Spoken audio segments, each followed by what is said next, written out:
Bathroom fittings எடுக்கும்போது just design மட்டும் பார்த்து வாங்குறவங்களா நீங்க? 2 நாள் ஷைன் முக்கியமா இல்ல சைனோட சேர்த்து 10 இயர்ஸ் டியூரபிலிட்டி முக்கியமா?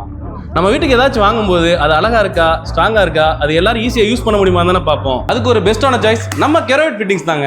கெரோவிட்லயே தான் single liver faucet, one handle இருந்தாலும் ஸ்மூத்தா கண்ட்ரோல் பண்ணிக்கலாம். வாட்டர் ஃப்ளோவும் டெம்பரேச்சரும் ஒரே டச்ல அட்ஜஸ்ட் பண்ணிக்கலாம். நெக்ஸ்ட் கன்சீல் டைவர்ட்டர், வாலுக்குள்ள ஹிடனா இருக்கிறதுனால பிரீமியம் லுக் கிடைக்கும். ஷவர் ஆனாலும் ஸ்பவுட் ஆனாலும் ஈஸியா ஸ்விட்ச் பண்ணிக்கலாம். ஃபைனலா வாட்டர் மிக்சர், ஹாட் வாட்டரையும் கோல்ட் வாட்டரையும் ரொம்ப பெர்ஃபெக்ட்டா மிக்ஸ் பண்ணி கொடுக்கறதுனால டெய்லி யூஸருக்கு ரொம்ப கம்ஃபர்டபுளா இருக்குங்க. இந்த ஃபிட்டிங்ஸ் எல்லாமே சுத்தமான பிராஸ்ல பண்ணிருக்கிறதுனால துருவும் பிடிக்காது, பொருளுக்கு லாங் லைஃபும் இருக்குங்க. இது மட்டும் இல்லாம இந்த ப்ராடக்ட்டுக்கு 10 வருஷம் சர்வீஸ் வாரண்டியும் 2 வருஷம் ஃப்ரீ ரீப்ளேஸ்மெண்ட் எல்லாமே உங்களுக்கு பெனிஃபிட் தாங்க. இந்த வீடியோ உங்களுக்கு யூஸ்ஃபுல்லா இருந்துச்சுன்னா நான் சொன்ன 3 ஃபியூச்சர்ல எது உங்களுக்கு பிடிச்சிருக்குன்னு கமெண்ட்ல சொல்லுங்க. குழந்தைங்கள்ல இருந்து பெரியவங்க வரை யூசர் ஃப்ரெண்ட்லியா யூஸ் பண்ணக்கூடிய இந்த கெரோவிட்டோட ஆத்தரைஸ்ட் டீலர் ராம்நாட்லயே நம்ம நுஹா டைல்ஸ் மட்டும்தாங்க. சோ நேரா நம்ம நுஹா டைல்ஸ் ஷோரூமுக்கு வந்து விசிட் பண்ணுங்க.